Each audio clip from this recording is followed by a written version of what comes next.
Hello students, how are you? I hope all of you are fine. Student, today we are going to discuss about conductor and insulator.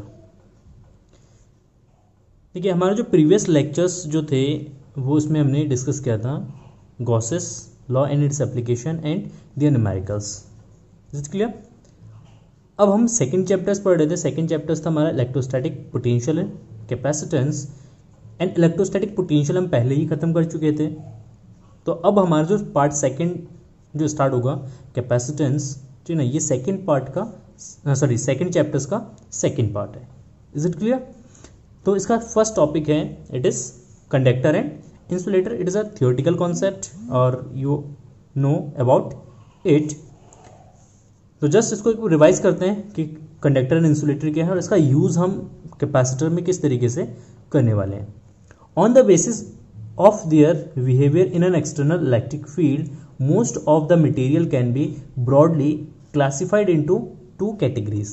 मतलब कह रहे कि external electric field के basis पे हम किसी भी मटेरियल को दो कैटेगरीज में डिवाइड कर सकते हैं. बेसिकली हम थ्री कैटेगरीज में डिवाइड कर सकते हैं, लेकिन टू कैटेगरीज पढ़ते हैं. एक और में कंडक्टर, इंसुलेटर और third one is semiconductor.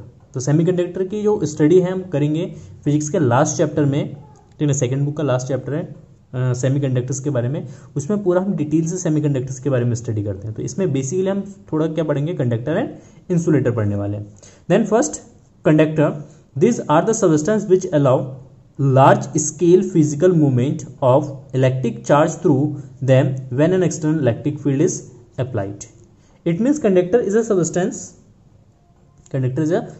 which allow large scale physical movement of electric charge through them when an external electric field is applied. It means कि जैसे हम कोई भी हमारे पास एक कंडक्टर अगर है तो उस कंडक्टर में अगर हम एक इलेक्ट्रिक फील्ड अप्लाई करते हैं, फॉर एग्जाम्पल्स जैसे ये हमारा कंडक्टिंग वायर है और इस कंडक्टिंग वायर में अगर हम क्या करेंगे, एक इलेक्ट्रिक फील्ड अप्लाई करते हैं. किसके थ्रू इलेक्ट्रिक फील्ड अप्लाई करेंगे? एक बैटरी के थ्रू. एक बैटरी को कनेक्ट कर देते हैं यहाँ पे, ठीक है ना. ये बैटरी इसके क्रॉस एक पोटेंशियल डिफरेंस क्रिएट करेगा. कितना? V पोटेंशियल डिफरेंस क्रिएट करेगा. और इस पोटेंशियल डिफरेंस की वजह से अगर लेट कर लेते हैं इसकी लेंथ L है, तो इस पोटेंशियल डिफरेंस की वजह से इसमें एक इलेक्ट्रिक फील्ड जनरेट होगा E/L. Is it clear? Electric field का डायरेक्शन होगा positive terminal to negative terminals. तो यहाँ पे डायरेक्शन दिखा देते हैं इलेक्ट्रिक फील्ड. तो इस कंडक्टर के अंदर जैसे एक इलेक्ट्रिक फील्ड हम अप्लाई करेंगे थ्रू अ बैटरी, तो इसके अंदर जो फ्री चार्जेस है या फ्री इलेक्ट्रॉन्स जो हैं, ये फ्री इलेक्ट्रॉन्स क्या करेंगे? मूवमेंट्स करेंगे. ये जो जितने भी फ्री इलेक्ट्रॉन्स हैं, ये सारे फ्री इलेक्ट्रॉन्स इलेक्ट्रिक फील्ड के डायरेक्शन में एक अपोजिट फोर्स एक्सपीरियंस करता है और इसी फोर्स के कारण ये इलेक्ट्रिक फील्ड के अपोजिट डायरेक्शन में सारे मूव करेंगे. और जैसे ये फ्री इलेक्ट्रॉन्स मूव करते हैं तो फ्री इलेक्ट्रॉन्स के मूवमेंट से इसमें जनरेट होगा करंट.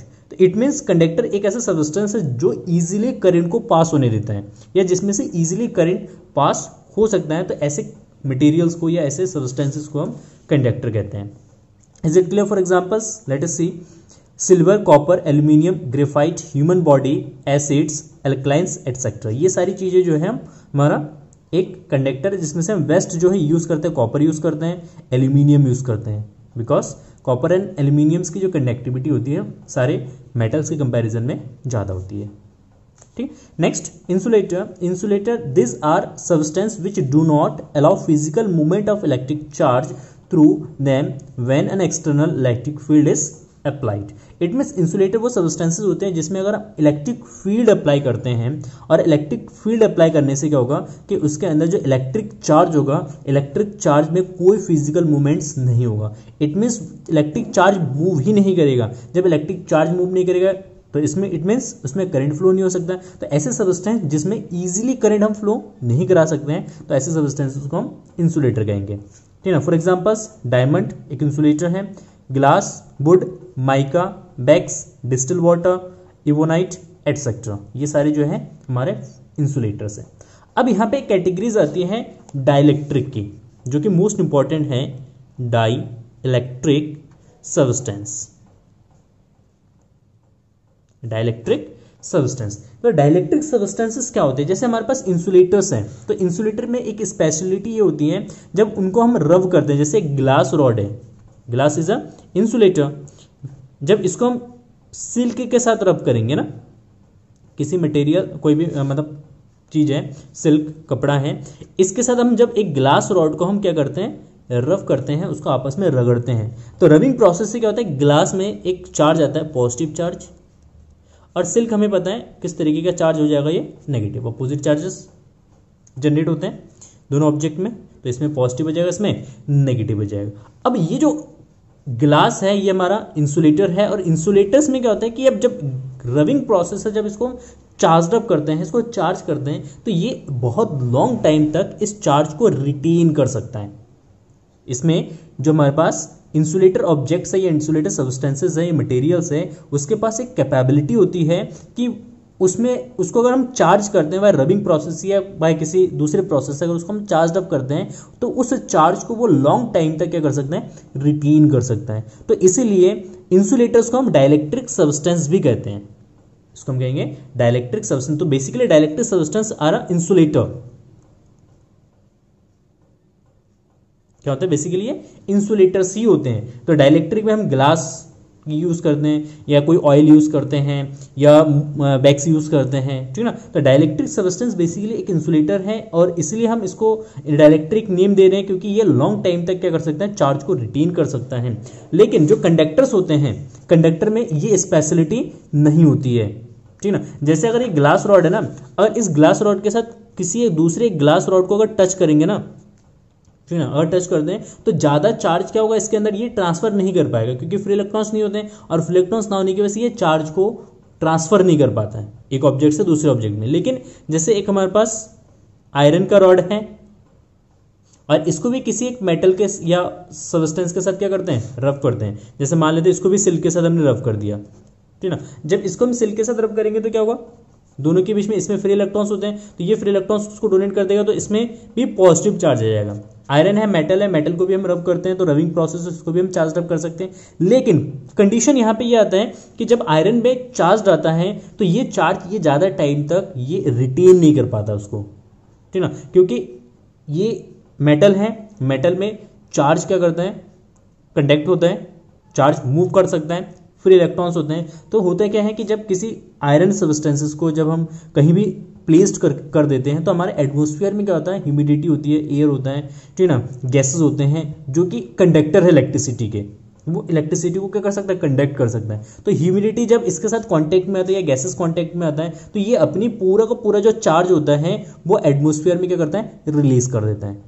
तो एटमॉस्फेयर में इसका पूरा का पूरा चार्ज लीकेज हो जाता है, जिसके कारण ये फिर से क्या हो जाता है, न्यूट्रल हो जाता है। तो इट मीन्स आयरन बहुत लॉन्ग टाइम तक चार्ज को रिटेन नहीं कर सकता है, लेकिन ग्लास जो है ये लॉन्ग टाइम तक चार्ज को रिटेन कर सकता है, ठीक है ना। तो इसलिए ग्लास हमारा डाइलेक्ट्रिक सब्सटेंसेस है, और जो मेटल्स होते हैं इस मेटल्स को हम कहते हैं नॉन इलेक्ट्रिक्स, तो they are called non electrics. Is it clear.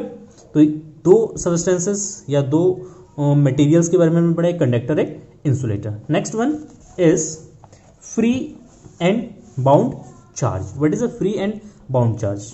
और फ्री एंड बाउंड चार्ज के बेसिस पे हम मतलब कंडक्टर्स एंड इंसुलेटर को हम एक्सप्लेन कर सकते हैं कि कंडक्टर क्यों इलेक्ट्रिसिटी को फ्लो करने देता है और इंसुलेटर क्यों उसको रेजिस्ट करता है, उसको हम एक्सप्लेन कर सकते हैं फ्री एंड बाउंड चार्ज के बेसिस पे। तो लेट अस सी,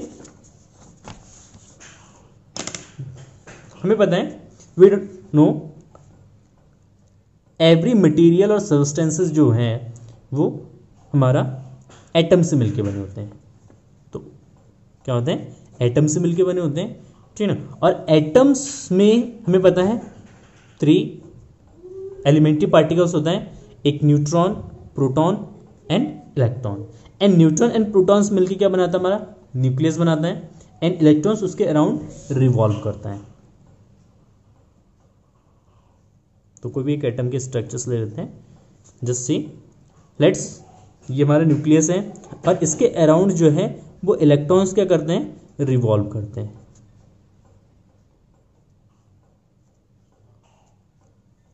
इलेक्ट्रॉन्स क्या करते हैं, रिवॉल्व करते हैं। अब होता क्या है कि जब इस एटम्स को या इस मटेरियल्स को जब हम क्या करते हैं, एक्सटर्नली एनर्जी सप्लाई करते हैं, इसको हम एनर्जी देते हैं थोड़ी सी अमाउंट्स में, तो होता क्या है कि ये जो आउटरमोस्ट ऑर्बिट में जो इलेक्ट्रॉन्स होते हैं, तो ये आउटरमोस्ट ऑर्बिट के जो इलेक्ट्रॉन्स होते हैं ये अपने ऑर्बिट को छोड़ के जब एनर्जी देंगे, इस एनर्जी को क्या करेगा, ये एब्जॉर्ब करेगा और एब्जॉर्ब करके अपने ऑर्बिट को छोड़ के ये कहाँ जाता है, बाहर आ जाता है, ऑर्बिट को छोड़ के बाहर आ जाता है। अब ये जो इलेक्ट्रॉन है, अब ये इलेक्ट्रॉन जो है इस एटम से फ्री हो चुका है, ये फ्री है, ठीक है ना। अब इसमें कोई बाउंडेशन नहीं है, इस इलेक्ट्रॉन पे किसी भी तरीके का कोई अट्रैक्शन फोर्स नहीं होगा, क्योंकि जब ये ऑर्बिट में था, ऑर्बिट एंड न्यूक्लियस के बीच में अट्रैक्शन फोर्स था, लेकिन एनर्जी जैसे हमने इसको सप्लाई करा रूम टेम्परेचर पे, ठीक है ना, तो ये एनर्जी को एब्जॉर्ब करके ये इलेक्ट्रॉन्स अपने ऑर्बिट को छोड़ के बाहर आ जाता है, ठीक है, क्योंकि ये जो और इलेक्ट्रॉन है,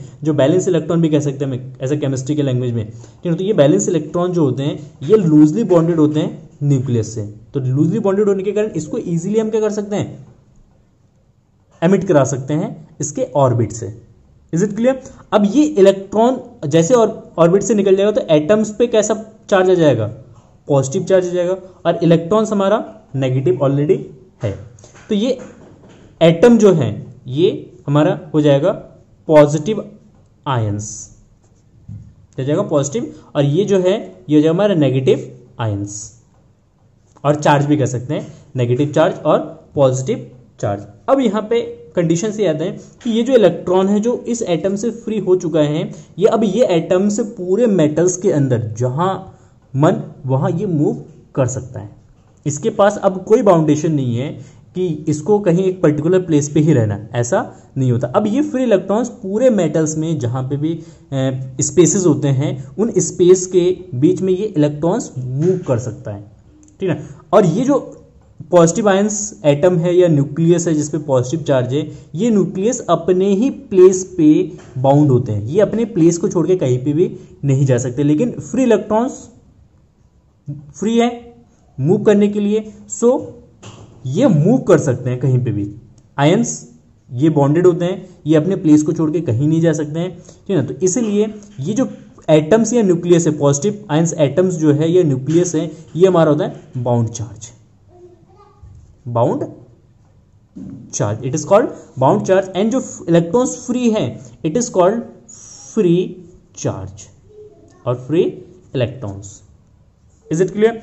बाउंड चार्ज कौन होते हैं, न्यूक्लियस या पॉजिटिव चार्ज आयन, और एटम्स की हम किसकी बात करें, मेटल्स की बात करें, मेटल्स में या सॉलिड ऑब्जेक्ट्स में, ठीक ना। और जो फ्री इलेक्ट्रॉन्स है जो मूव कर सकते हैं कहीं पे भी मेटल्स के अंदर, तो ये हमारे होते हैं फ्री चार्ज, और we can say it is a free electrons. Clear है। अब इसी के बेस पे फ्री चार्ज और बाउंड चार्ज के बेसिस पे ही हम इंसुलेटर कंडक्टर को एक्सप्लेन कर सकते हैं। क्लियर।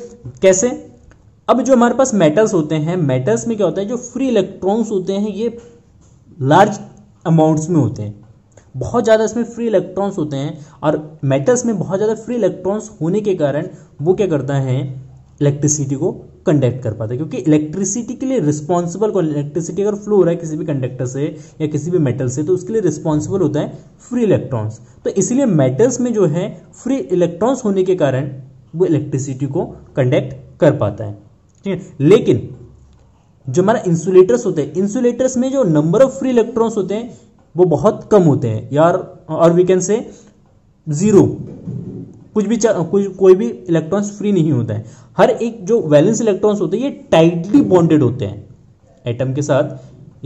एटम में जो फ्री इलेक्ट्रॉन जो चार्ज होते हैं या बैलेंस इलेक्ट्रॉन्स होते हैं, ये बैलेंस इलेक्ट्रॉन जो है वो टाइटली बाउंड होते हैं। तो टाइटली बाउंड होने के कारण इसको हम यहाँ से फ्री नहीं कर सकते, और फ्री करने के लिए हमें बहुत ज़्यादा अमाउंट में एनर्जी इसको सप्लाई करना पड़ेगा। अगर बहुत लार्ज स्केल पे अगर एनर्जी हम सप्लाई करें इंसुलेटर को, तब जाके कुछ इलेक्ट्रॉन्स फ्री हो सकता है, और मे बी उस कंडीशन में वो इलेक्ट्रिसिटी को कंडक्ट कर सकता है। Is it clear. Now you can see here the difference between the electrical behavior of conductor and insulator can be understood on the basis of free and bound charges.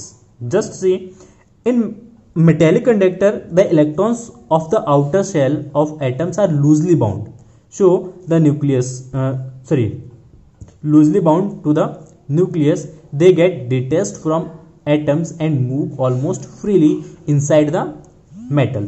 In an external electric field, these free electrons drift in the opposite direction of the electric field. The positive ions which consist of nucleus, जो positive ions होते हैं nucleus होते हैं, and electrons of inner shell remaining held in their fixed position. जो हमारा nucleus है और remaining जो इलेक्ट्रॉन्स उस न्यूक्लियस के अंदर, सॉरी उस एटम्स के अंदर जो रिमेनिंग इलेक्ट्रॉन्स है वो अपने पोजीशन में फिक्स्ड होते हैं. This immobile charge constitute the bound charge. जो इनमोबाइल चार्जेस जो होते हैं, जो चार्ज मूव नहीं कर सकते हैं, इसलिए उन चार्जेस को हम कहेंगे bound charge. Is it clear? Now next, in electrolytic conductor both positive and negative ions act as charge carrier. जो इलेक्ट्रोलाइट्स कंडक्टर्स होते हैं या जो सॉल्यूशंस होते हैं, एसिड सॉल्यूशन हो या सॉल्ट्स होते हैं, ठीक है, उसमें क्या होता है पॉजिटिव एंड नेगेटिव आयंस दोनों एक्ट करते हैं और दोनों ही एज अ चार्ज कैरियर के जैसा बिहेव करता है. However their movement are restricted by the external electric field and electrostatic force between them. Next, in insulator, the electrons are tightly bound to the nucleus and cannot be detached from the atom. जो insulators होते हैं उसमें जो electrons होते हैं वो tightly bound होते हैं न्यूक्लियस के साथ and can not be detached from the atoms, और उसको हम एटम में से हम निकाल नहीं सकते हैं. ठीक है. I charges in insulators are bound charge. इसलिए जो इंसुलेटर्स में होते हैं वो लार्ज स्केल्स पे जो चार्ज होते हैं वो बाउंड चार्ज होते हैं. Due to the absence of the free charge insulators are poor conductor of electricity. So free charge के एब्सेंस के कारण जो इंसुलेटर है वो पुअर कंडक्टर है इलेक्ट्रिसिटी का, वो इलेक्ट्रिसिटी को कंडक्ट नहीं कर सकता है. Is it clear? तो बेसिकली कंडक्टर और इंसुलेटर में डिफरेंस हम ये बता सकते हैं according to free and bound charge कि कंडक्टर्स के अंदर लार्ज अमाउंट्स में या लार्ज स्केल्स पे उसमें फ्री चार्ज होते हैं, फ्री इलेक्ट्रॉन्स होते हैं, जिसके कारण वो इलेक्ट्रिसिटी को सप्लाई कर पाता है. लेकिन इंसुलेटर्स के अंदर लार्ज स्केल्स पे जो है वो बाउंड चार्ज होते हैं और फ्री चार्ज एब्सेंस है, फ्री चार्ज होते ही नहीं है इसमें, जिसके कारण वो इलेक्ट्रिसिटी को कंडक्ट नहीं कर पाता. इंसुलेटर कब कंडक्टर बन सकता है? जब इसको हाई टेम्परेचर पे हीट अप करेंगे. तो हाई टेम्परेचर पे हीट अप करने से क्या होगा, कुछ इलेक्ट्रॉन्स में से इलेक्ट्रॉन जो न्यूक्लियस के साथ बाउंड होते हैं आउटर मोस्ट ऑर्बिट में, वो इलेक्ट्रॉन्स उनसे इजेक्ट हो सकते हैं, तब जाके वो इलेक्ट्रिसिटी को कंडक्ट कर सकता है. Now for your knowledge there are some points. First, a third important categories of material is semiconductor which we shall discuss in chapter 14. मैंने आपको बता दिया कि थर्ड कैटेगरी जो है वो होते हैं सेमीकंडक्टर, एंड फोर्थ कैटेगरी भी होता है जो कि जिसपे भी हाल ही में मतलब बहुत टाइम से डिस्कस या डिस्कवरीज चल रही है, ठीक ना, स्टडी चल रही है उसमें, वो है सुपर कंडक्टर. कभी बात करेंगे इस पर, डिस्कस करेंगे. तो 4 कैटेगरीज है: conductor, insulator, semiconductor and superconductor. ठीक है. Next, a material conductor, sorry metallic conductors, electrons of outer shell of the atoms are free while immobile, positive ions are bound charge. In electrolytic conductor both positive and negative ions are free charges. In insulator, both electrons and positive ions are the bound charge, and there is no clear-cut distinction between conductor and insulator. Their electrical property vary continuously within a very large range. For example, the ratio of electrical property between metals and glass may be as 10 to the power 20. कह रहे कि जो इसकी conductivity की जो ratio है metals and conductor की वो बहुत लार्ज होती है और इसका जो रेशियो है वह 10 to the power 20 होती है. क्लियर है? तो ये कुछ मेन पॉइंट्स है जो आपको याद रखने हैं. Is it clear? तो बस आज की वीडियो में बस इतना ही. नेक्स्ट वीडियो में हम डिस्कस करेंगे नेक्स्ट लेक्चर में, है ना, behaviour of conductor in electrostatic field. मतलब कोई भी कंडक्टर को अगर किसी इलेक्ट्रिक फील्ड में प्लेस करते हैं तो किस तरीके से बिहेव करता है. Is it clear? Thank you for watching this video and have a nice day. Bye bye.